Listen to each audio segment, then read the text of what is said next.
السلام عليكم ورحمة الله وبركاته. الحمد لله رب العالمين. اللهم صل على محمد وعلى آل محمد كما صليت على إبراهيم وعلى آل إبراهيم إنك حميد مجيد. أما بعد فاتقوا الله عباد الله. أعوذ بالله من الشيطان الرجيم.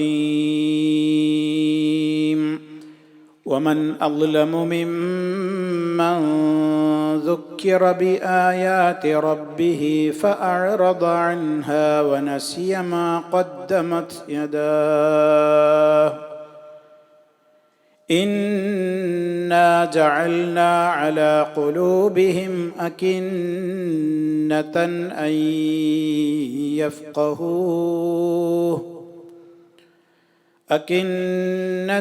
أن يفقهوه وفي آذانهم وقرا وإن تدعهم إلى الهدى فلن يهتدوا إذا أبدا. 57-ാമത്തെ ആയത്താണ് നമ്മൾ ഇന്ന് വിശദീകരിക്കുന്നത്. വളരെ വ്യക്തമായ നിലക്ക് അല്ലാഹു സുബ്ഹാനഹു വ തആല നിരവധി ആയത്തുകളിലൂടെ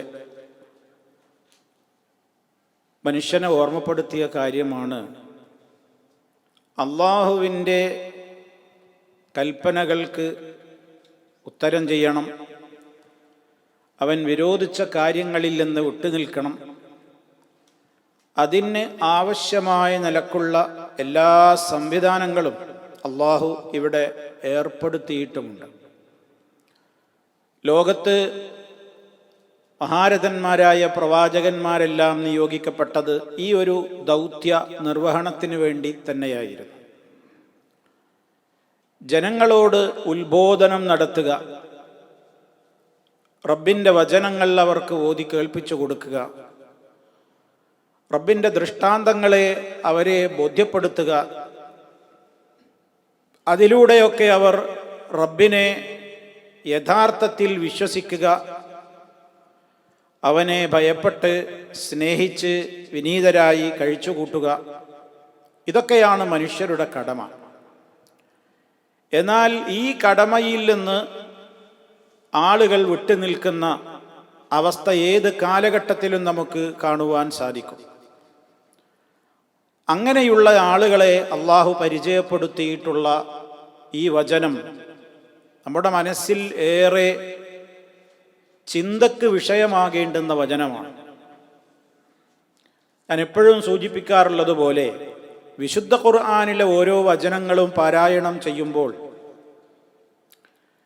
ഇതെത്രമാത്രം എന്നെക്കുറിച്ച് എൻ്റെ റബ്ബ് പറയുന്നു എന്ന ചിന്തയാണ് നമുക്ക് ഓരോരുത്തർക്കും ഉണ്ടാകേണ്ടത്. ഇവിടെ അള്ളാഹു പറയുന്നത് അത്തരത്തിലുള്ള ഒരു കാര്യമാണ്. നമ്മളതിൽ പെടുമോ എന്നാണ് നമ്മൾ ഗൗരവത്തോടെ ആലോചിക്കേണ്ടതും. അള്ളാഹു പറയാണ്, വമൻ അദ്ലമു, ഏറ്റവും കടുത്ത അക്രമി ആരാണുള്ളത്? വമൻ അദ്ലം, അദ്ലം എന്ന് പറഞ്ഞാൽ ഏറ്റവും കടുത്ത അക്രമി എന്നാണ് അതിൻ്റെ അർത്ഥം. ലുൽമ് എന്ന് പറഞ്ഞാൽ നമുക്ക് എല്ലാവർക്കും അറിയാം അക്രമം എന്നാണ്. അക്രമം ചെയ്യുന്നവൻ എന്താ പറയാ? ലാലിമ് എന്നാണ് പറയുക. സാധാരണഗതിയിലുള്ള ഒരു അക്രമം പ്രവർത്തിക്കുന്നവൻ എന്ത് പറയും? ലാലിമ് എന്ന് പറയും. അതിൻ്റെയും ഏറ്റവും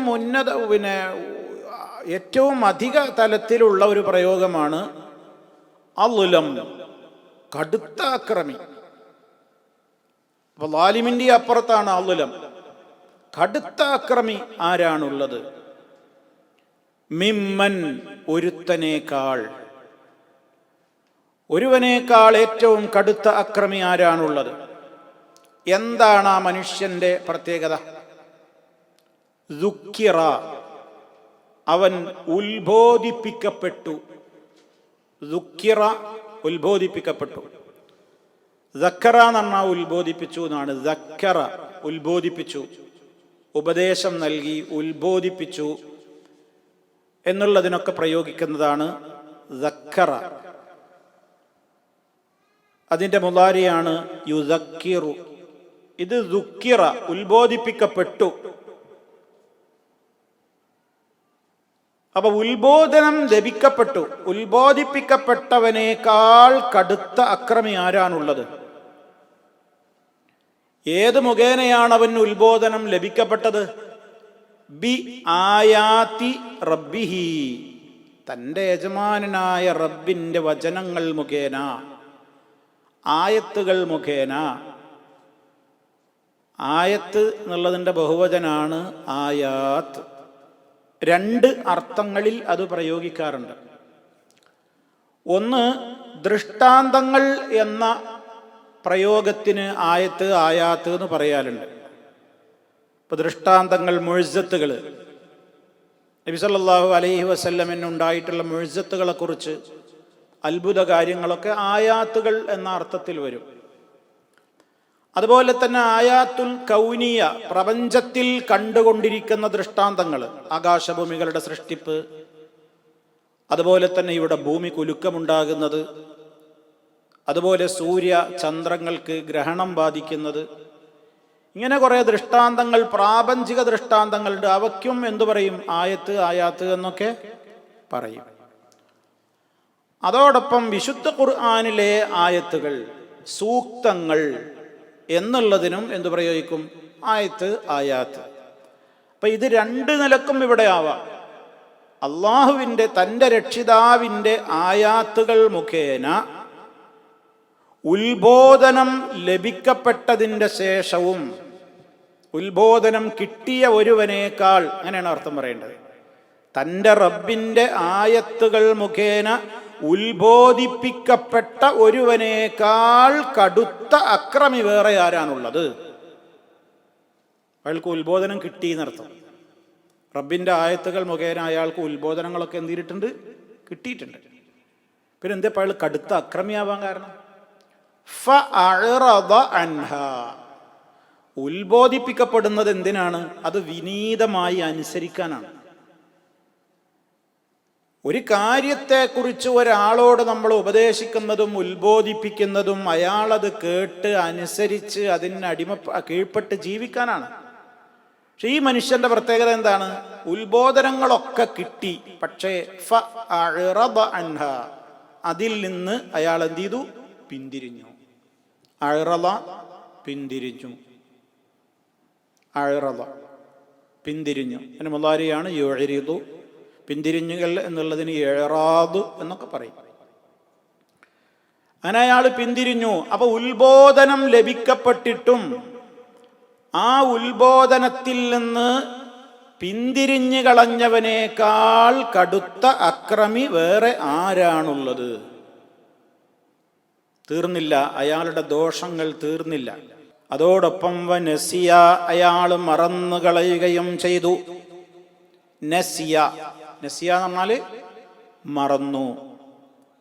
നസിയ, അതിന് മുളാരി യൻസ, നിസിയാൻ, മറവി. അവൻ നസിയ, അയാൾ മറന്നു കളയുകയും ചെയ്തു. എന്താണ് അയാൾ മറന്നത്? മാ ഖദ്ദമത് യദാഹു, അയാളുടെ ഇരു കരങ്ങളും ചെയ്തു വെച്ചത്. ഖദ്ദമ എന്ന് പറഞ്ഞാൽ മുൻപേ ചെയ്തു വെച്ചു എന്നാണ്. മാ ഖദ്ദമത് യദാഹു, അയാളുടെ ഇരു കൈകളും മുൻകൂട്ടി ചെയ്തതൊക്കെ അയാൾ മറക്കുകയും ചെയ്തു. അങ്ങനെയുള്ള ഒരുവനേക്കാൾ കടുത്ത അക്രമി വേറെ ആരാണുള്ളത്? ومن أظلم ممن ذكر بآيات ربه فأعرض عنها ونسي ما قدمت يداه إنا جعلنا, തുടർന്നുകൊണ്ട് പറയുകയാണ്, ഇന്നാ ജഅൽന, തീർച്ചയായും നാം ആക്കിയിരിക്കുന്നു, ജഅൽന, നാം നിശ്ചയിച്ചിരിക്കുന്നു, അലാ ഖുലൂബിഹിം, അവരുടെ ഹൃദയങ്ങളുടെ മേൽ, അകിന്നതൻ, ഖൽബിന്റെ ജമ്മാണ് ഖുലൂബ്, അറിയാലോ. അവരുടെ ഹൃദയങ്ങളിന്മേൽ നാം ആക്കിയിരിക്കുന്നു. അകിന്നതൻ, കിനാനിന്റെ ജംആണ് അകിന്നത്ത്. കിനാൻ മൂടികൾ എന്നർത്ഥം. അകിന്നത്ത് മൂടികൾ, മൂടി, ഒരുതരം മൂടികളാണ്. ഖിതാവ് ടോപ്പിട്ടിരിക്കുകയാണ് അവരുടെ ഖൽബുകൾക്കൊക്കെ. അയ്യഫ്ഖഹൂഹു, അതിനെ വ്യക്തമായി ഗ്രഹിക്കുന്നതിന് തടസ്സമാകും വിധം, അതിനെ വ്യക്തമായി മനസ്സിലാക്കുന്നതിന് തടസ്സമാകും വിധം അവരുടെ ഹൃദയങ്ങളിൽ മൂടി ഏർപ്പെടുത്തിയിരിക്കുന്നു. അകിന്നത്ത് മൂടികൾ.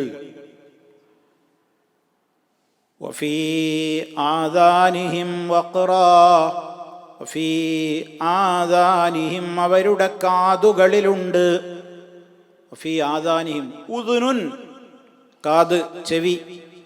ഉദുനുൻ, ഉദുനുൻ, ദാലിന് ലമ്മ്, ഉദുനുൻ. അതിന്റെ ബഹുവചനാണെന്ത്? ചെവികൾ അങ്ങനെ പറയാ. ആദാനുൻ. വഫീ ആദാനിഹിം അവരുടെ കാതുകളിലുണ്ട്. വഖ്റൻ, ഒരുതരം കട്ടി. വഖർ ഒരുതരം കട്ടി എന്ന് പറഞ്ഞാൽ ചെവി കേൾക്കാത്ത വിധത്തിലുള്ള കട്ടിക്കാണെന്ന് പറയാം, വഖർ എന്ന് പറയാം. വഇൻ തദഉഹും ഇലൽ ഹുദാ, വഇൻ തദഉഹും, തരക്കാരുടെ സ്വഭാവം എന്താ? വഇൻ തദഉഹും, നീ അവരെ വിളിച്ചാൽ, നീ അവരെ ക്ഷണിച്ചാൽ. ദആ യദഉ, വിളിച്ചു ക്ഷണിച്ചു എന്നൊക്കെയാണ്. വഇൻ തദഉഹും, നീ അവരെ വിളിച്ചാൽ. എങ്ങോട്ട്? ഇലൽ ഹുദാ, സന്മാർഗത്തിലേക്ക്. സന്മാർഗത്തിലേക്ക് നീ ഇത്തരക്കാരെ വിളിച്ചാൽ ഫലൻ യഹ്തദൂ ഇദൻ അബദാ, ഫലൻ യഹ്തദൂ, അവർ നേർമാർഗത്തിലേക്ക് വരില്ല. ഇദൻ, അന്നേരം, അബദ, ഒരിക്കലും അവര് നേർമാർഗം പ്രാപിക്കുന്നവരുമല്ല. എത്ര അവരെ സന്മാർഗത്തിൽ വിളിച്ചിട്ടും കാര്യമില്ല, അവർ നേർവഴിയിലേക്ക് വരൂല. അപ്പോൾ വല്ലാത്തൊരു വചനമാണിത് എന്ന് ഞാൻ തുടക്കത്തിൽ തന്നെ പറഞ്ഞു. ഈ 57-ാമത്തെ വചനം ഇതെല്ലാവരും സൂറത്തുൽ കഹ്ഫ് എല്ലാവരും മനപ്പാടാക്കണം എന്ന് നമ്മൾ ഈ തുടക്കത്തിലെ ക്ലാസ്സിൽ പറഞ്ഞതാണ്. കുറേ ഭാഗ്യവാന്മാരൊക്കെ അത് പാലിക്കുന്നുണ്ടാവും എന്നാണ് ഞാൻ മനസ്സിലാക്കുന്നത്. എല്ലാവർക്കും അള്ളാഹു തൗഫീഖ് ചെയ്യട്ടെ. കാരണം എല്ലാ വെള്ളിയും നമ്മളിത് ആവർത്തിക്കുന്നുണ്ട്. അതുകൊണ്ട് തന്നെ നല്ലൊരു ശതമാനം ആളുകൾക്ക് മനപ്പാടമുള്ള ഒരു സൂറത്തായിരിക്കും സൂറത്തുൽ കഹ്ഫ് എന്നാണ് ഞാൻ മനസ്സിലാക്കുന്നത്. എന്തായാലും അത് എല്ലാവരും ഒന്ന് മനസ്സിൽ വേണം. നമ്മൾ അധ്യായം ഇങ്ങനെ തീരാനെടുത്തുകൊണ്ടിരിക്കുകയാണ്. 57 ആയത്തോളായി. ചില ആയത്തുകളൊക്കെ നമ്മളെ മനസ്സിലിങ്ങനെ എപ്പോഴും ഇങ്ങനെ വരേണ്ടതാണ്. അതിൽപ്പെട്ട ഒരായത്താണ്. അള്ളാഹ് ചോദിക്കണേ, വമൻ അദ്ലമു, ഏറ്റവും കടുത്ത അക്രമി ആരാണുള്ളത്? നമ്മളിപ്പോൾ ഏറ്റവും വലിയ അക്രമി എന്നൊക്കെ പറയാൻ ആരനെയാണ്? അള്ളാഹുവിൻ്റെ ചോദ്യം ആരെക്കുറിച്ചാണ് നമ്മൾ പഠിക്കേണ്ടത്. കടുത്ത അക്രമി എന്ന് അള്ളാഹ് വിശേഷിപ്പിച്ചിരിക്കുകയാണ്. ആരെ? ഇനി അതാ നോക്കേണ്ടത്. ആരെയാണ് ഈ വിശേഷിപ്പിച്ചത്? മിമ്മൻ ദുഃഖിറ, ആ മനുഷ്യന് ഉത്ബോധനം കിട്ടിയിട്ടുണ്ട്. ഉത്ബോധിപ്പിക്കപ്പെട്ട ഒരുവനേക്കാൾ കടുത്ത അക്രമി ആരാളുള്ളത്? അപ്പൊ ഉത്ബോധനം കിട്ടിയതുകൊണ്ട് അയാൾ അക്രമി ആയതാണോ? അല്ല. ഉത്ബോധനം കിട്ടിയാൽ നന്നാകില്ല വേണ്ടത്. ഉത്ബോധനം എന്ന് പറയുന്നത് എന്തിനാ? മനുഷ്യൻ നന്നാവാനാണ്. പക്ഷെ എല്ലാവരും ഉത്ബോധനം കിട്ടിയത് കൊണ്ട് നന്നായിക്കൊള്ളണമെന്നില്ല. അത് നമ്മൾ മനസ്സിലാക്കണം. ഈ ഉത്ബോധനം കിട്ടിയാൽ എല്ലാവരും നന്നായിക്കൊള്ളണമെന്നില്ല. അതിപ്പോൾ നമുക്ക് ആരും അധികമൊന്നും വിശദീകരിച്ച് തരേണ്ട കാര്യമല്ല. മഹാനായ അബൂബക്കർ സിദ്ദീഖ് റളിയല്ലാഹു അൻഹുവും അബൂജഹലും ഒരേ മക്കത്താ വളർന്നത്. മുഹമ്മദ് നബി സല്ലല്ലാഹു അലൈഹി വസല്ലമിന്റെ ഉത്ബോധനം രണ്ടാളും കേട്ടിട്ടുണ്ട്. അബൂബക്കർ സിദ്ദീഖ് റളിയല്ലാഹു അൻഹുവിന് ആ ഉത്ബോധനം വല്ലാണ്ട് ഉപകരിച്ചു. ലോകത്തിലെ ഏറ്റവും ടോപ്പ് വലിയകളുടെ ദറജയിലേക്ക് അദ്ദേഹം ഉയർന്നു. അബൂജഹലിന് ആ ഉത്ബോധനം ഒട്ടും ഉപകരിച്ചില്ല. അവൻ ഏറ്റവും വലിയ മോശപ്പെട്ട ആളുകളുടെ കൂട്ടത്തിൽ, അബൂലഹബൊക്കെ നരകത്തിയുടെ ആളാണെന്ന് അള്ളാഹു തന്നെ പേരെടുത്തു പറഞ്ഞു. എന്താ വ്യത്യാസം? ഉത്ബോധനം തന്നെ എല്ലാ ആളുകൾക്കും എല്ലാവർക്കും ഉപകരിച്ചോളണം എന്നില്ല. അത് അള്ളാഹു പറഞ്ഞതാണ്. സൂറത്തുൽ ഗാശിയ, ഫദക്കിർ ഇന്നമാ അൻത മുദക്കിർ, നീ ഉത്ബോധനം നൽകുക. ഇന്നമാ അൻത മുദക്കിർ, നീ ഒരു ഉത്ബോധകൻ മാത്രമാണ്. ആരെയും നിർബന്ധിച്ച് ഇതിലേക്ക് കൊണ്ടുവരാൻ ഒരാളെ കൊണ്ട് പറ്റൂല. അത് അള്ളാന്റെ റസൂലിന് പോലും കഴിഞ്ഞിട്ടില്ല. അള്ളാന്റെ റസൂലിനോടാണല്ലോ ഈ പറയുന്നത്. ഫദക്കിർ ഇന്നമാ അൻത മുദക്കിർ, നീ ഉത്ബോധനം നടത്തുക, തീർച്ചയായും നീ ഒരു ഉത്ബോധകൻ മാത്രമാണ് എന്നുള്ള പറയുന്നത് എന്തിനാ? എല്ലാവരെ കൊണ്ടും അതിനെ പറ്റുള്ളൂ എന്നാണ്. നമുക്ക് ഉത്ബോധനം നടത്താനേ പറ്റുള്ളൂ. നിങ്ങൾക്ക് എന്നോടൊരു കാര്യം ഉപദേശിക്കാനേ പറ്റുള്ളൂ. പക്ഷെ നിങ്ങളാ പറയുന്ന കാര്യം എൻ്റെ മനസ്സിൽ അതങ്ങ് കയറി ഞാൻ അതിനെ അനുസരിക്കുക എന്നുള്ളത് എന്നെ ഉപദേശിക്കുന്ന നിങ്ങൾക്കത് കഴിയില്ല. ലോകത്തൊരാൾക്കും അതിന് പറ്റൂല.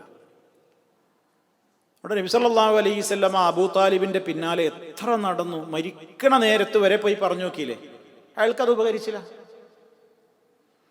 ഇതൊരു തൗഫീഖാണ്.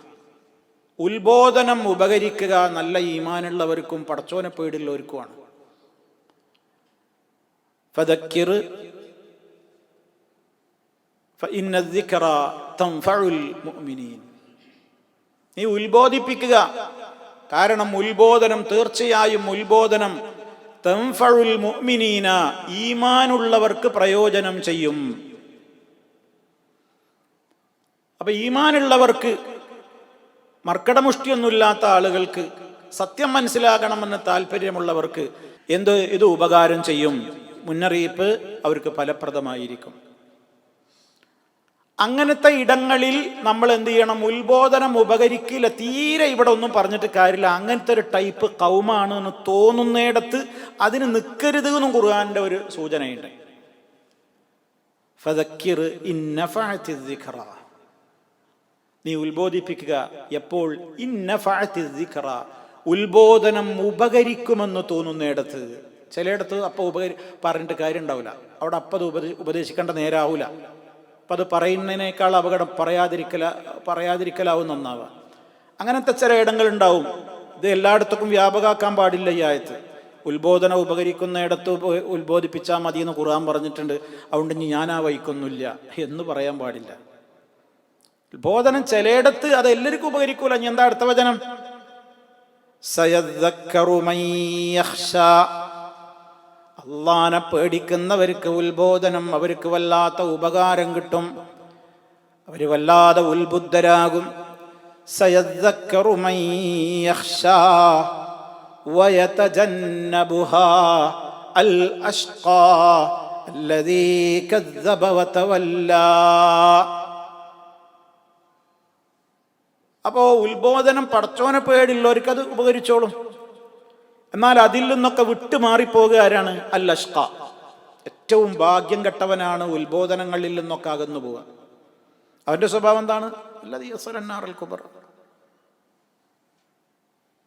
അപ്പൊ ആ വിധത്തിലുള്ള രൂപത്തിൽ മനുഷ്യരിൽ പലവിധം ആളുകളെ നമുക്ക് കാണാൻ സാധിക്കും. അപ്പൊ ഉത്ബോധിപ്പിക്കപ്പെടുന്നത് നമ്മൾ നന്നാവാനാണ് എന്ന് നമ്മൾ മനസ്സിലാക്കണം. കുറേ ഉത്ബോധനം കേൾക്കലല്ല, കേൾക്കുന്ന ഉത്ബോധനങ്ങൾ അനുസരിച്ച് ജീവിക്കലാണ് പ്രധാനം. ഇൽമ് നാഫിയാവുക എന്ന് പറയുന്നത് എപ്പോഴാണ്? നമ്മൾ അള്ളാഹിനോട് ചോദിക്കണം എന്ന് അള്ളാഹിന്റെ റസൂൽ നമ്മളോട് പഠിപ്പിച്ചതല്ലേ. അല്ലാഹുമ്മ ഇന്നി അസ്അലുക ഇൽമൻ നാഫിഅ, നാഫിആയ ഇൽമിനെ ഞാൻ നിന്നോട് ചോദിക്കുന്നു അല്ലാഹുവേ. എന്താണ് ആ പറയുന്നതിൻ്റെ ഉദ്ദേശം? അത് പറയുമ്പോൾ നമ്മളെ മനസ്സിലെന്താ ഉണ്ടാവേണ്ടത്? റബ്ബേ, ഞാൻ എൻ്റെ കഴിവിൻ്റെ പരമാവധി എനിക്ക് കിട്ടുന്ന ചാൻസൊക്കെ ഉപയോഗപ്പെടുത്തിയിട്ട് ഞാൻ ഇൽമ് പഠിക്കുന്നുണ്ട്, പക്ഷേ അതെനിക്ക് ഉപകരിക്കണേ എന്ന് പറഞ്ഞാൽ പഠിക്കുന്നതനുസരിച്ച് ജീവിക്കുന്നവനാക്കി നീ എന്നെ മാറ്റണേ എന്നാണ്. അല്ലെങ്കിൽ ആ ഇൽമ് എനിക്ക് എന്ത് ചെയ്തിട്ടില്ല? ഉപകരിച്ചിട്ടില്ല. അപ്പോൾ ഇൽമ് ഉപകരിക്കുക, ഉപകാരമില്ലാത്ത ഇൽമിൽ നിന്ന് ഞാൻ നിന്നോട് കാവൽ ചോദിക്കുന്നു എന്ന് മറ്റൊരു ദുആയിലും അല്ലാഹുമ്മ ഇന്നി അഊദു ബിക മിൻ ഇൽമിൻ ലാ യൻഫഅ, ഉപകാരമില്ലാത്ത അറിവിൽ നിന്ന് ഞാൻ നിന്നോട് കാവൽ ചോദിക്കുന്നു.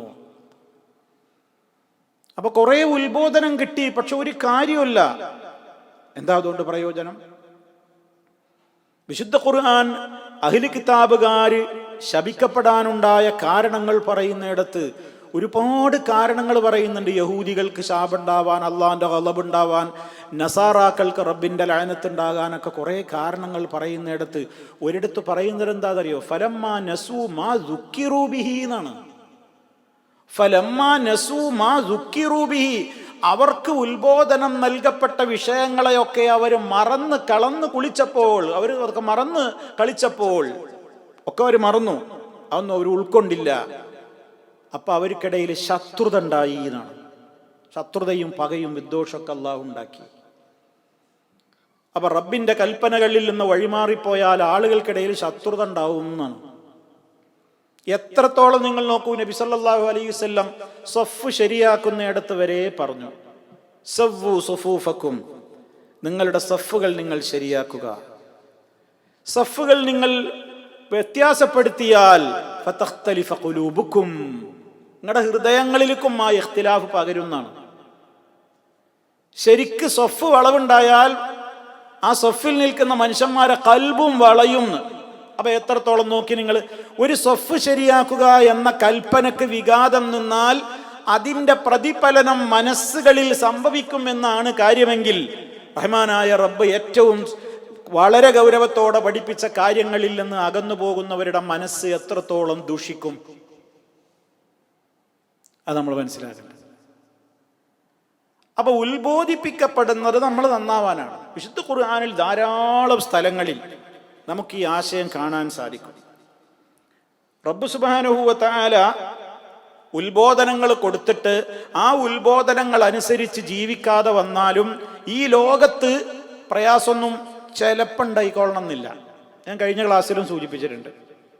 ഞാൻ ഇപ്പം ഇങ്ങനെയൊക്കെ ജീവിച്ചിട്ടും എനിക്ക് വെച്ചടി പുരോഗതിയല്ലേ, എൻ്റെ എല്ലാ ബിസിനസ്സും ഉയർച്ചയിലാണല്ലോ, ജോലി അനുദിനം എൻ്റെ പുരോഗതിയിലാണല്ലോ, എനിക്ക് ആരോഗ്യത്തിന് പ്രശ്നമൊന്നുമില്ലല്ലോ, പിന്നെ ഇപ്പം ഞാനിതനുസരിച്ച് ജീവിച്ചോളണം എന്നെന്താണ് ഇന്നത്തെ ലിബറൽ ചിന്താഗതിക്കാരുടെ വാദം. അതാണ് ഇന്നത് സമൂഹത്തിൽ അവർ വല്ലാതെ പ്രൊമോട്ട് ചെയ്യുന്നുണ്ട്. ചെറുപ്പക്കാരായ ആളുകളുടെയൊക്കെ മനസ്സുകളിലേക്ക് സോഷ്യൽ മീഡിയകളിലൂടെ അവരുടെ പ്രചാരകന്മാർ സാധാരണയായി കുത്തിവെക്കുന്നൊരു കാര്യം, മതവാദികൾ പറയുന്നു ഇങ്ങനെയൊക്കെ ജീവിച്ചാലേ ഈ ലോകത്ത് സമാധാനം ഉണ്ടാവുള്ളൂ, സന്തോഷം ഉണ്ടാവുള്ളൂ. എന്നാൽ നേരെ മറിച്ചല്ലേ ജനങ്ങളെ കാര്യം? ഈ 5 നേരം പള്ളിയിൽ പോയി തലകുത്തി മറിയുകയും റമളാനിന് പട്ടിണി അടക്കുകയും ചെയ്യുന്നവനക്കല്ലേ പ്രയാസങ്ങൾ കൂടുതൽ? ഞങ്ങളെപ്പോലത്തെ ആൾക്കാർ ഇവിടെ സുഖമായിട്ട് ജീവിക്കണില്ലേ? ഇത് ബാഹ്യമായി നോക്കുകയാണെങ്കിൽ ആളുകൾ അതിൽ വീണുപോകൂലേ? അപ്പൊ റഹ്മാനായ റബ്ബതിന് മറുപടി പറയുന്നുണ്ട്. റബ്ബ് സുബ്ഹാനഹു വ തആലയുടെ കൽപ്പനകളെ ധിക്കരിച്ചാലും അള്ളാഹ് അവന്റെ റഹ്മത്തിന്റെ കവാടങ്ങൾ തുറന്നാണ് കൊടുക്കുന്നതാണ്. അതെന്തിനാ? പരീക്ഷണമാണ്. നിങ്ങൾ നോക്കൂ, സൂറത്തുൽ അൻആമിലെ 44-ാമത്തെ ആയത്തിൽ അള്ളാഹു പറയാണ്, ഫലമ്മാ നസൂ മാ ദുക്കിറൂ ബിഹി ഫതഹ്നാ അലൈഹിം അബ്വാബ കുല്ലി ശൈഇൻ ഹത്താ ഇദാ ഫരിഹൂ ബിമാ ഊതു അഖദ്നാഹും ബഗ്തതൻ ഫഇദാ ഹും മുബ്ലിസൂൻ. ഒരു ജനതയെക്കുറിച്ച് പറയാണ്, അവർക്ക് ഉത്ബോധനം നൽകപ്പെട്ട കാര്യങ്ങളൊക്കെ അവർ മറന്നപ്പോൾ എന്ന് പറഞ്ഞാൽ റബ്ബിന്റെ ഉത്ബോധനങ്ങളൊക്കെ കിട്ടി, ആ ഉത്ബോധനങ്ങൾ അനുസരിച്ച് അവർ ജീവിച്ചില്ല. അതൊക്കെ മറന്നുകൊണ്ട് നെകളിപ്പോടെ അവർ ജീവിക്കാൻ തുടങ്ങിയപ്പോ ശിക്ഷിച്ചു എന്നല്ല അല്ലാഹ് പറയുന്നത്. ഫതഹ്നാ അലൈഹിം, നാം അവർക്ക് വേണ്ടി തുറന്നു കൊടുത്തു, അബ്വാബ കുല്ലി ശൈഇൻ, റഹ്മത്തിന്റെ എല്ലാ ഡോറുകളും അവർക്ക് തുറന്നു കൊടുത്തു. അവർക്ക് പുരോഗതി ഇങ്ങനെ ഉണ്ടായി. അവരുടെ റിസ്ക് തഫ്സീറുകളിൽ കാണാം, അവർക്ക് റിസ്ക് വർദ്ധിച്ചു, അവരുടെ കച്ചവടങ്ങൾ ഉഷാറായി, അവർക്ക് നല്ല മക്കളുണ്ടായി. അങ്ങനെ രാജ്യത്ത് ഒരുപാട് നല്ല നല്ല രൂപത്തിലുള്ള പുരോഗതി അവർക്കുണ്ടായി. എത്രത്തോളം? ഹത്താ ഇദാ ഫരിഹൂ ബിമാ ഊതു, അങ്ങനെ അവർക്ക് നൽകപ്പെട്ടിട്ടുള്ള ആ നിഅമത്തുകളെന്നവർക്ക് തോന്നിയ കാര്യങ്ങളൊക്കെ അവരത് അനുഭവിച്ച് സുഖിച്ച് സന്തോഷിച്ച് അവരങ്ങ് ആർമാദിക്കാൻ തുടങ്ങിയപ്പോൾ അഖദ്നാഹും ബഗ്തതൻ, പെട്ടെന്നൊരു പിടുത്തം നാം അവരെ അങ്ങ് പിടിച്ചു. ഫഇദാ ഹും മുബ്ലിസൂൻ, അന്നേരം അതാ അവർ അന്തം വിട്ടുപോകുന്നു. അപ്പോ റബ്ബിന്റെ കൽപ്പനകൾ ധിക്കരിച്ച് ജീവിച്ചിട്ടും എനിക്ക് വിഷമമൊന്നും തോന്നുന്നില്ല എന്ന നെകളിപ്പ് അധിക കാലം നിലനിൽക്കൂല. അതിനുണ്ട് ഒരു ലിമിറ്റ്. അവിടെ എത്തോളെ ആ സുഖങ്ങൾ ഉണ്ടാവുള്ളൂ. പിന്നെ ഒരു പിടുത്തുണ്ടാകും. ആ പിടുത്തത്തിൽ എത്തിയിട്ട് പിന്നെ തൗബ ചെയ്യാൻ നോക്കിയാൽ രക്ഷയുണ്ടാവില്ല. കാരണം അത് അവസാനത്തെ പിടുത്തത്തിലായിരിക്കും. ഫറോവക്ക് ഒരുപാട് അവസരം കൊടുത്തിരുന്നു, പക്ഷേ ഫറോവ ചാവാൻ നേരത്ത് മാത്രമാണ് തൗബ ചെയ്യാൻ ഒരുങ്ങിയത്. അള്ളാഹ് പറഞ്ഞു, നിന്റെ ഇപ്പോഴത്തെ തൗബ എനിക്ക് ആവശ്യമില്ല. ഇഷ്ടം പോലെ ഉത്ബോധനങ്ങൾ കേൾക്കുക, അറിയാനും പഠിക്കാനും സൗകര്യങ്ങളെമ്പാടും നമ്മൾ കേൾക്കുന്നുണ്ട്, അറിയുന്നുണ്ട്, എന്നിട്ടും നേരെ എതിരിയ. ഇവനേക്കാൾ കടുത്ത അക്രമി ആരാളുള്ളതെന്നായി ചോദിക്കുന്നത്. ഇതിൽ ഞാനും നിങ്ങളും എത്ര തവണ പെടുന്നു നമ്മൾ ആലോചിക്ക്. അതാ ഞാൻ പറയുന്നത്.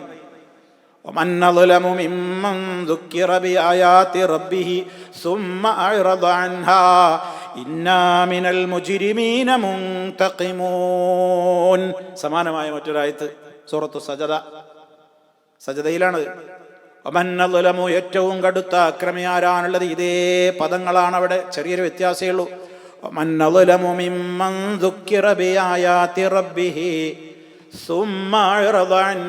ഇവിടെ എന്ന് പറഞ്ഞു, അവിടെ എന്ന് പറഞ്ഞു. അത്ര വ്യത്യാസം. ഉത്ബോധനങ്ങൾ ലഭിക്കപ്പെട്ടതിന്റെ ശേഷവും പിന്നീട് അവൻ ആ ഉത്ബോധനങ്ങളിൽ നിന്ന് തിരിഞ്ഞു കളഞ്ഞു.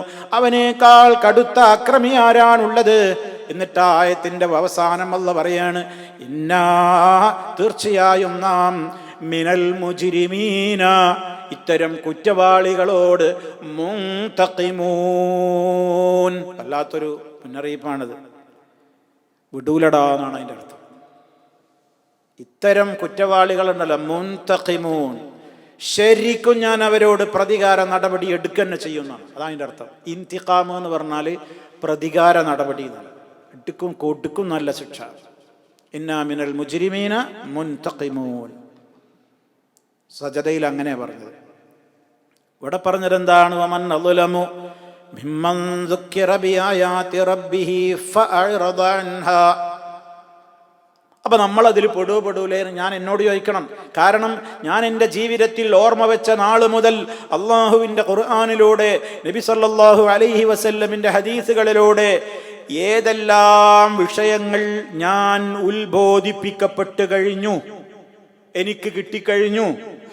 എന്നിട്ട് ആ ഉത്ബോധനങ്ങളെ ചെവിക്കൊണ്ടുകൊണ്ടാണോ എൻ്റെ ജീവിതം, അതോ അതിൽ നിന്ന് തിരിഞ്ഞു കളഞ്ഞവൻ എന്ന് പറഞ്ഞിടത്താണോ ഞാനുള്ളത്? നോക്കാൻ എളുപ്പമാണ്.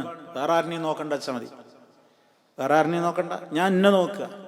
ഓരോരുത്തരും അവരവരെ, അതാ മുഹാസബത്തുൻ നഫ്സ്, ആത്മവിചാരണ എന്ന് പറയുന്നത്. നമ്മളൊക്കെ ഡെയിലി നടത്തേണ്ട ഒരു ഇബാദത്താണത്, മുഹാസബത്തുൻ നഫ്സ്, ആത്മവിചാരണ. എല്ലാ ദിവസവും നടത്തണത്. ഏതെങ്കിലും ഒരു സമയത്ത് ഇന്നത്തെ ദിവസം എങ്ങനെ ഉണ്ടായിരുന്നു? അള്ളാഹു പറഞ്ഞിട്ടുണ്ട്, ഓരോ വിഷയങ്ങൾ എടുത്തു നോക്കി എന്തെല്ലാം മുന്നറിയിപ്പുകളുണ്ട്. അള്ളാഹിനെ മാത്രമേ ആരാധിക്കാവൂ, അള്ളാഹിനെ മാത്രമേ വിളിച്ചു പ്രാർത്ഥിക്കാവൂ എന്നുള്ളതൊരു മുന്നറിയിപ്പാണ്. ആ ഉത്ബോധനം എനിക്ക് കിട്ടിയിട്ടുണ്ട്. ഞാൻ അതിനെതിരെ ചെയ്തിട്ടുണ്ടോ? 5 നേരം നിസ്കരിക്കണം, അത് മോമിനീങ്ങളുടെ മേൽ കടമയാണ് കേട്ടോ, സമയബന്ധിതമായ കാര്യമാണ്. ആ സമയത്തെയും വിട്ട് അതിൽ നിന്ന് അശ്രദ്ധമാകുന്നവർക്ക് കനത്ത നരകമാണ്. ഫവൈലുൽ ലിൽ മുസല്ലീൻ അല്ലദീന ഹും അൻ സ്വലാത്തിഹിം സാഹൂന. നിസ്കാരങ്ങളെക്കുറിച്ച് ശ്രദ്ധയില്ലാതെ അതിനെക്കുറിച്ച് അശ്രദ്ധമായി നടക്കുന്ന ആളുകൾക്കാണ് നരകം എന്ന് അല്ലാഹു പറയാണ്. ഞാനതിലുണ്ടോ? സമയം വിട്ട് പിന്തിക്കുന്നവരിൽ ഞാനുണ്ടോ? സമയത്ത് നിസ്കരിക്കാതെ അലസമായി നിസ്കാരം നീട്ടിവെക്കുന്നവരിൽ ഞാനുണ്ടോ? അതും ഗൗരവമാണ് കേട്ടോ, അതും ഗൗരവമാണ്. നിസ്കാരം അതിൻ്റെ സമയത്താണ് നിർവഹിക്കേണ്ടത്. ഞാൻ കൂട്ടത്തിൽ പറയുകയാണ്, അയ്യുൽ അഅ്മാലി അഫ്ളൽ, പ്രവൃത്തികളിൽ ഏറ്റവും ശ്രേഷ്ഠമായ പ്രവൃത്തി ഏതാണ് നബിയെ? അസ്സലാത്തു ലി അവ്വലി വഖ്തിഹാ, നിസ്കാരം അതിൻ്റെ പ്രഥമ സമയത്ത് ചെയ്യലാണ്. ഇപ്പൊ പുരുഷനെ സംബന്ധിച്ചിടത്തോളം അവൻ ജമാഅത്തിന് പോകണം. അവിടെ അവൻ്റെ പ്രഥമ സമയം അവിടെ നിശ്ചയിച്ചിട്ടുള്ള 20 മിനിറ്റ് കഴിഞ്ഞിട്ട് എപ്പോഴാണോ ജമാഅത്ത് തുടങ്ങുന്നതെങ്കിൽ അതാണ്. ഇതിനു മുമ്പോ നിസ്കരിക്കാൻ പറ്റൂല, കാരണം ജമാഅത്തിൽ കിട്ടൂലല്ലോ.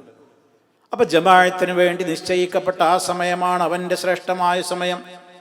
ഇനി ഒരു സ്ത്രീയെ സംബന്ധിച്ചിടത്തോളം അവൾ ജമാഅത്തിന് പോകുന്നില്ല, അവൾ വീട്ടിൽ വെച്ചാണ് നിസ്കരിക്കുന്നത്, അവൾക്ക് ഏറ്റവും ശ്രേഷ്ഠമായ സമയം ആ ബാങ്ക് കൊടുത്ത ഉടനെ തന്നെയാണ്. നീട്ടിവെക്കരുത്, ഇങ്ങനെ വെക്കുക. അത്യാവശ്യങ്ങളുണ്ടെങ്കിലൊക്കെ ആവാം, എന്നും ഒരു പതിവാക്കരുത്. വീട്ടിലെ പണി എല്ലാ കാര്യവും കഴിഞ്ഞിട്ട് അവസാനം പോയിട്ട് 3 മണിക്കൊക്കെ ലോറിസ്കരിക്കുന്ന പെണ്ണുങ്ങളുണ്ടാവും. 3 മണിക്കൊക്കെ ലോറിസ്കരിക്കുക. അപ്പം 3:20 ആവുമ്പോൾ അസറാവും. 3 മണി വരെയാണ് നീട്ടുക. അതിന് കാരണങ്ങളുണ്ടാവും. അത് കുറേ അടിക്കാനുണ്ടായിരുന്നു, കുറേ തുടക്കാനുണ്ടായിരുന്നു, കുറേ അതുണ്ടായിരുന്നു, അങ്ങനെയൊക്കെ ന്യായങ്ങൾ പറഞ്ഞ് കുറേയാണ് നീട്ടി വെക്കുന്നത്. അതൊരു ശീലമാക്കാൻ പാടില്ല. സമയം വിട്ട് പിന്തിക്കുന്ന തെറ്റതിനില്ലെങ്കിലും പക്ഷേ അതൊക്കെ അവ്വല് വഖത്തിൽ നിർവഹിക്കുന്ന പുണ്യത്തിന് കിട്ടൂല. നമ്മളൊന്നാണ് മനസ്സ് വെച്ചാൽ നിസ്കരിക്കാവുന്നതേ ഉള്ളൂ. നമ്മളെ കുറേ വസ്വാസുകൾ മനസ്സിൽ നിന്നാണ് മാറ്റി വെക്കണം എന്നേ ഉള്ളൂ. സമയത്ത് നിസ്കരിക്കാം. ശരീരം വിയർത്തോട്ടെ, ശരീരത്തിൽ മറ്റിഞ്ഞ് എന്തൊക്കെ ഉണ്ടെങ്കിലും നജസില്ലാതിരുന്ന പോരെ, ശുദ്ധിയുള്ള അവസ്ഥയിലായ പോരെ, സമയം പെട്ടെന്ന് ആ സമയത്ത് പെട്ടെന്ന് നിർവഹിക്കാലോ. അപ്പം നീണ്ട് ഇങ്ങനെ പോകുമ്പോൾ അത് പിന്നെ കുറേ വൈകിപ്പോകും. അപ്പം ഞാൻ പറഞ്ഞു വരുന്നത് ഓരോ കാര്യത്തിലും, ഇപ്പം നിസ്കാരത്തിൻ്റെ കാര്യത്തിൽ നമ്മൾ ഉത്ബോധിപ്പിക്കപ്പെട്ടവരാണ്, ഞാനത് കൃത്യതയുണ്ടോ? സക്കാത്തിൻ്റെ കാര്യത്തിൽ ഞാൻ ഉത്ബോധിപ്പിക്കപ്പെട്ടവനാണ്, ഞാൻ സക്കാത്തിൻ്റെ കാര്യത്തിൽ കൃത്യതയുണ്ടോ? ആണുങ്ങൾ അവരുടെ വരുമാനം കൃത്യമായി നോക്കിയിട്ടത് കൊടുക്കുന്നുണ്ടോ? പെണ്ണുങ്ങൾ വരുമാനക്കാരാണോ? അവർക്ക് ആഭരണങ്ങളുണ്ടോ, സ്വർണമുണ്ടോ, അതവർ കൊടുത്തിട്ടുണ്ടോ, കൊടുക്കാറുണ്ടോ? ഉത്ബോധിപ്പിക്കപ്പെട്ടല്ലോ നമ്മൾ കൊടുക്കണമെന്ന്. അതാണ് ഒമന്നല്ലുലമു, കടുത്ത അക്രമിയാരാണുള്ളത്, മിമ്മൻ ദുഃഖിറ ബിആയാതി റബ്ബിഹി, തൻ്റെ റബ്ബിൻ്റെ ആയത്തുകൾ കൊണ്ട് അയാൾക്ക് മുന്നറിയിപ്പൊക്കെ കിട്ടിയിട്ടുണ്ട്. പക്ഷേ ഫഅറദ അൻഹാ, അതിൽ നിന്ന് അയാൾ പിന്തിരിഞ്ഞു കളയുന്നു, അതനുസരിച്ച് ജീവിക്കാൻ തയ്യാറാകുന്നില്ല. അപ്പം നമ്മളതിൽ പെടുന്നത് എത്രത്തോളം ശതമാനം പെടും ഇത് ചിന്തിക്കണം എന്നാണ് ഞാൻ പറയുന്നത്. ഹജ്ജിന് പോകണമെന്ന് അള്ളാഹിൻ്റെ കൽപ്പനയാണ്.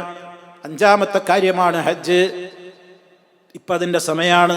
നമ്മുടെ നാട്ടിൽ തന്നെ ഗവൺമെൻറ് ജനുവരി 14 വരെ 15 വരെ ഇപ്പോൾ ഡേറ്റ് നീട്ടിയിട്ടുണ്ട്. സർക്കാർ തലത്തിൽ അപ്ലിക്കേഷൻ കൊടുക്കാനുള്ള പരിധി നീട്ടിയിട്ടുണ്ട്. ഇപ്പം അതിൻ്റെ സമയം. ഇപ്പം ആകെ കൊല്ലത്തിൽ ഒരു അവസരം മാത്രം കിട്ടുന്ന കാര്യമാണ് ഈ ഹജ്ജ് എന്ന് പറയുന്നത്. മറ്റൊരു ഇബാദത്തും പോലെയല്ല, ഒറ്റ ചാൻസേ ഉള്ളൂ. ഇപ്പം അതിന് തയ്യാറായിട്ടില്ലാത്തവരുണ്ടോ? അത് നിർബന്ധമായവരുണ്ടോ? വേറൊരാൾക്കല്ല അറിയാം, എനിക്കാണറിയാം. എനിക്ക് നിർബന്ധമുണ്ടോ? ഓരോ ആണും പെണ്ണും ആലോചിക്കണം, എനിക്കിപ്പോൾ നിർബന്ധിക്കണോ? അത് അവരവർക്കേ അറിയുള്ളൂ. എന്നിട്ട് അതിനുള്ള ഏർപ്പാട് ചെയ്യാതെ ആവാലോ പിന്നെയാവാലോ നീട്ടിവെക്കുകയാണോ? ഈ ആയത്തിൽ നമ്മൾ പെടൂലേ എന്ന് ആലോചിക്കണം.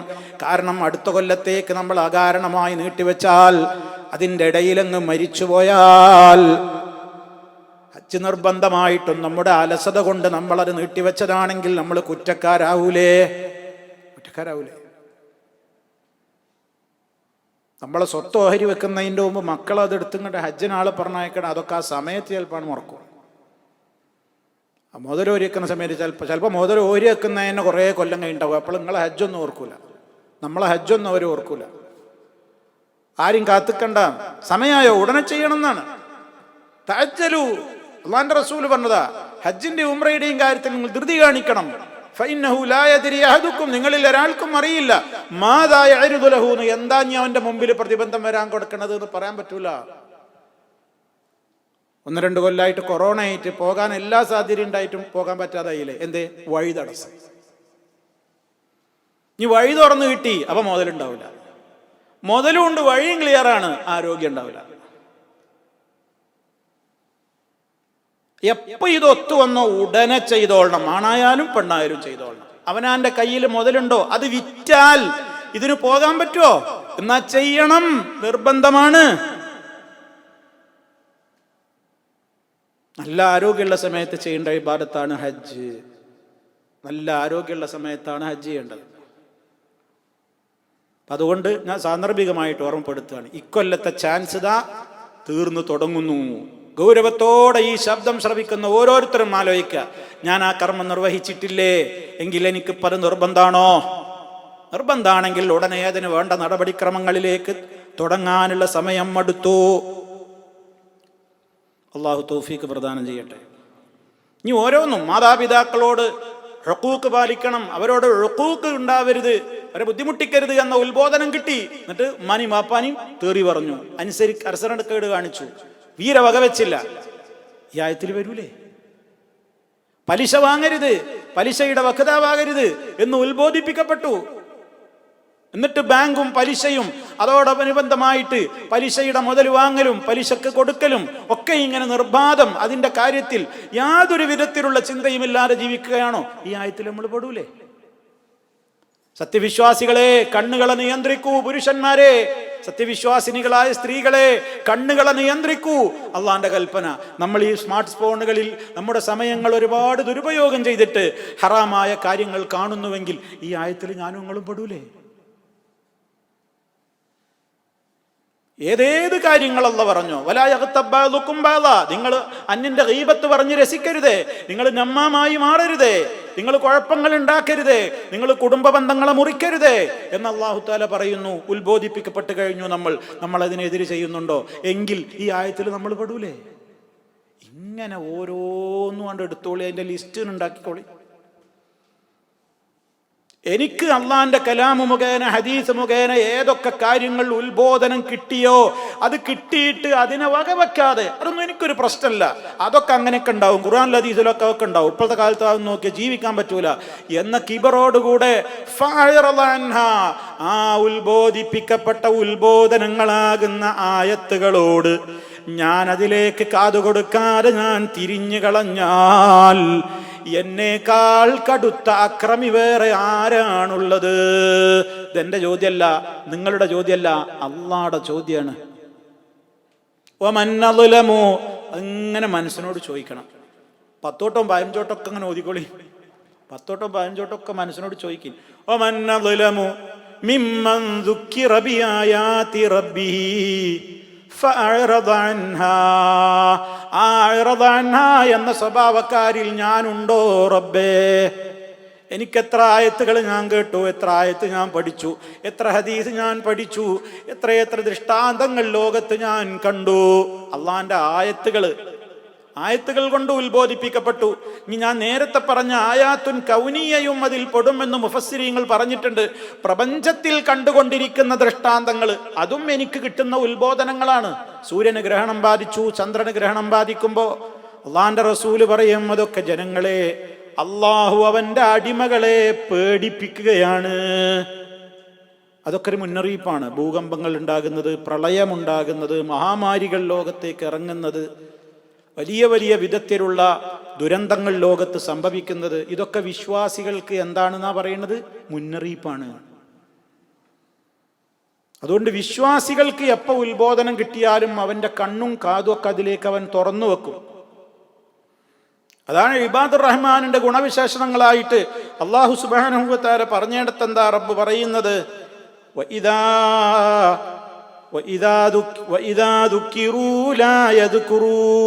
എന്ന് സൂറത്തു സാഫാത്തിലെ 13-ാമത്തെ ആയത്തിൽ പറയുന്നുണ്ട്.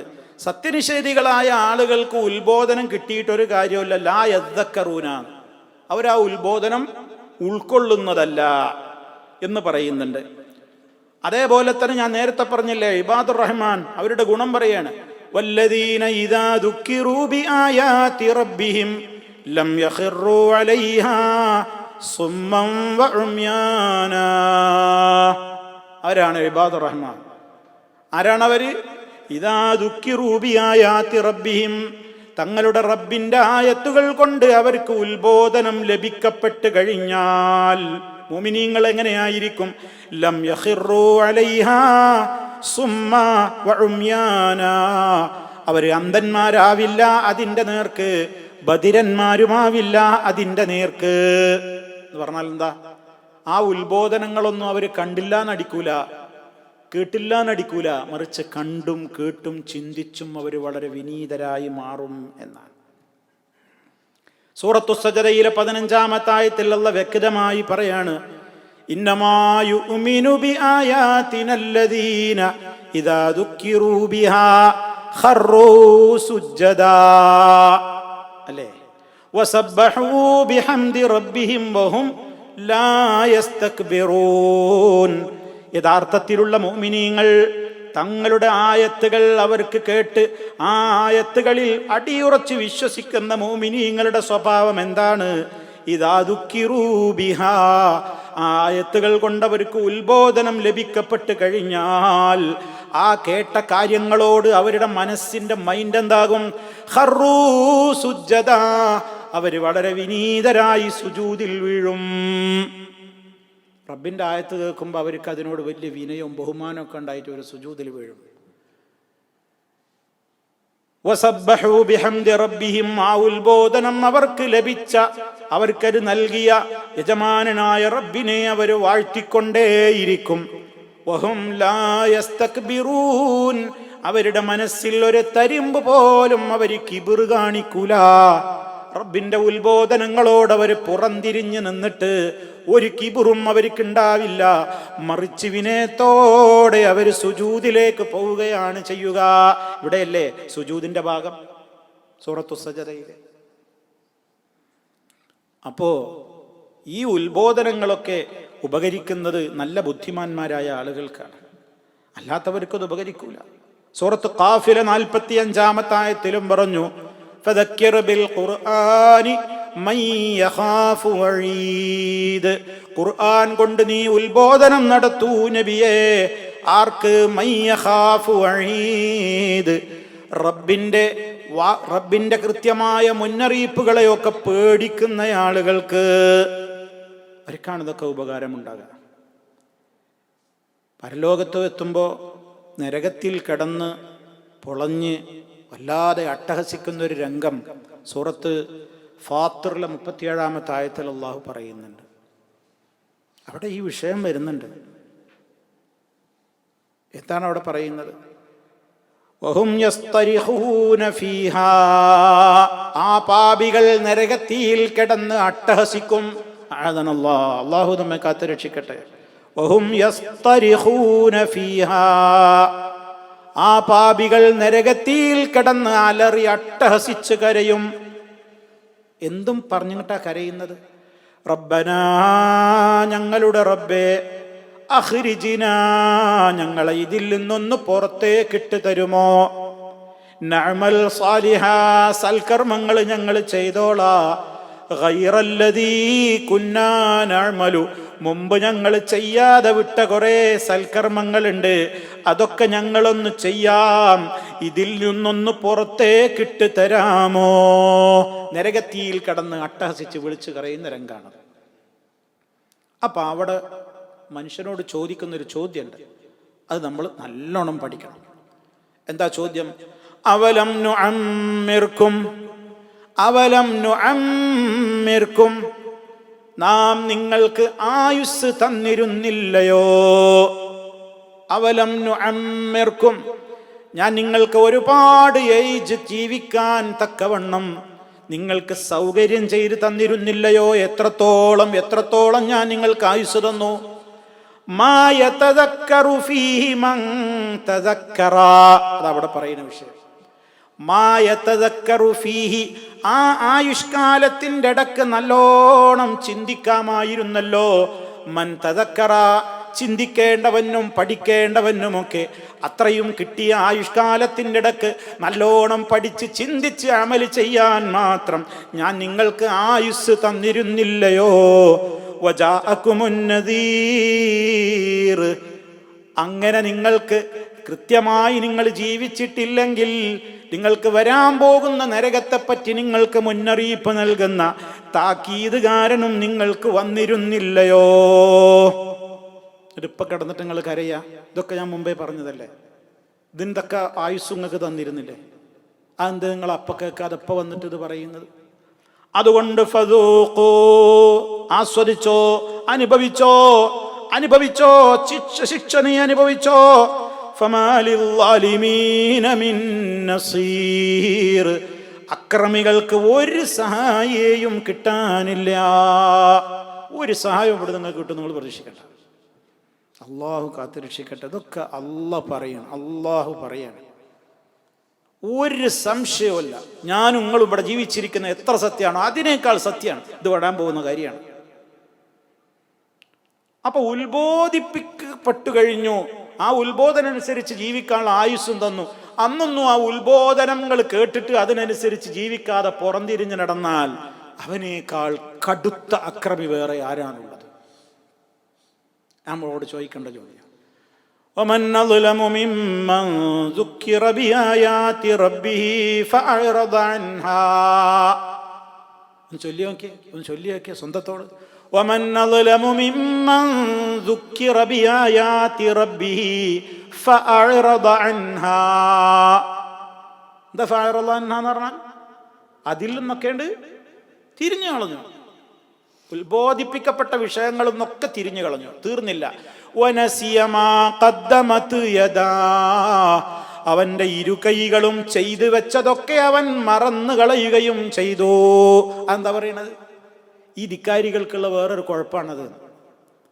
അവന്റെ ജീവിതത്തിന്റെ ഇന്നലകളിൽ ഇതുവരെയായി അവന്റെ കൈകൾ ചെയ്തു കൂട്ടിയ തിന്മകളൊന്നും അവൻ ഓർക്കൂല, ഒക്കെ മറക്കും.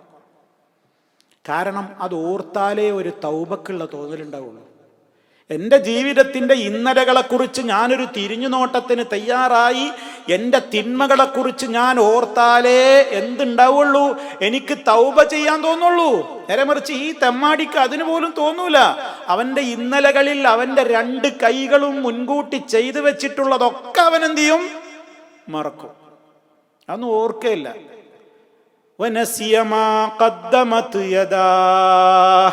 അവന്റെ ഇരു കൈകളും ചെയ്തു വെച്ചതിനെ അവൻ മറന്നു പോവുകയും ചെയ്തിരിക്കുന്നു. അതുകൊണ്ട് അവൻ തൗബയും നടത്തൂല, ഇസ്തിഗ്ഫാറും നടത്തൂല, ധിക്കാരത്തിൽ തന്നെ മുന്നോട്ട് പോകും. ഇതാണ് അവന്റെ അവസ്ഥ. അപ്പൊ നമ്മൾ ഇരു കൈകളും ചെയ്തു വെച്ചത് മറക്കാൻ പാടില്ല, ഓർത്തെടുക്കണം. നമ്മൾ ഓർക്കാതിരുന്നോണ്ട് കാര്യമൊന്നുമില്ല. അതൊന്നും ഓർക്കല്ലേ, അത് പേടിയാകുകയാണ്. പേടിച്ചിട്ട് കാര്യമൊന്നുമില്ല, ഓർക്കണം. ഓർത്ത് പാപങ്ങൾ ഏറ്റു പറയണം, റബ്ബിനോട് പറയണം, ഓർക്കണം. അത് മറക്കാനല്ല, ഓർക്കണം. നീ നമ്മൾ ഓർത്തില്ല, അള്ള ഓർക്കാതിരിക്കോ? നമ്മൾ മറക്കും, അള്ള മറക്കൂല. വിശുദ്ധ ഖുർആൻ വളരെ കൃത്യമായി അതും പറഞ്ഞിട്ടുണ്ട്. അഹ്സാഹുല്ലാഹു വനസൂഹു, അള്ള അതൊക്കെ കൃത്യമായി രേഖപ്പെടുത്തി വെച്ചിട്ടുണ്ടല്ലോ. വനസൂഹു, ചെയ്തു പോയവര് അതൊക്കെ മറന്നു പോവുകയും ചെയ്തിട്ടുണ്ടെങ്കിലും, ചെയ്ത നമ്മൾ മറന്നു, പക്ഷെ അള്ളാന്റെ ലിസ്റ്റിൽ അതൊന്നും എന്താവൂല, പോകൂല. അതാണ് പരലോകത്തുനിന്ന് കാണുമ്പോൾ പറയുന്നു. ഖുർആനിൽ കഴിഞ്ഞ ആയത്തിൽ നമ്മൾ പഠിച്ചത് എന്തേ പഠിച്ചു?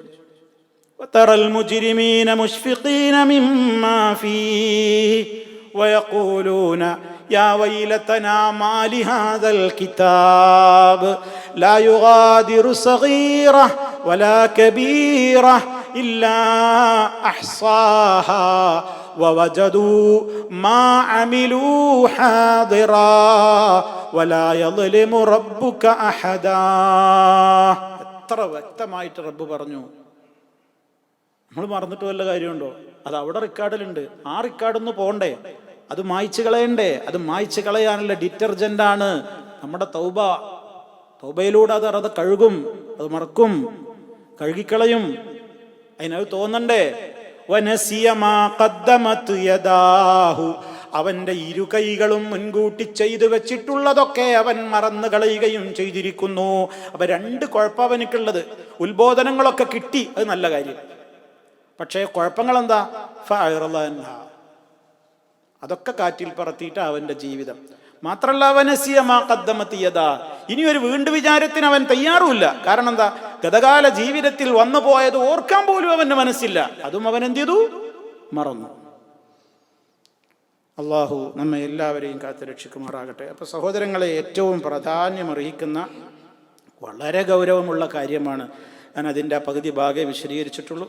തുടർന്നുള്ള ഭാഗം നമുക്ക് ഇൻഷാ അല്ലാഹ് അടുത്ത ക്ലാസ്സിൽ അതിന് തൊട്ടടുത്ത വചനങ്ങളുമായി ബന്ധപ്പെട്ടുകൊണ്ട് തന്നെ വിശദീകരിക്കാം. റഹ്മാനായ റബ്ബ് ഈ ഒരൊറ്റ വരിയിൽ ഉൾക്കൊള്ളിച്ച കാര്യം നമ്മളെ മനസ്സിലടക്കം ഇങ്ങനെ ചോദിക്കണം. അല്ല ചോദിക്കണത് ഏറ്റവും കടുത്ത അക്രമി ആരാണ്? മിമ്മൻ ദുക്കിറ ബിആയാതി റബ്ബിഹി ഫഅറദ അൻഹാ വനസിയ മാ ഖദ്ദമത് യദാഹ്. അത് നമ്മളെ ജീവിതത്തിൽ വലിയ മാറ്റത്തിന് കാരണമാക്കുകയായത്.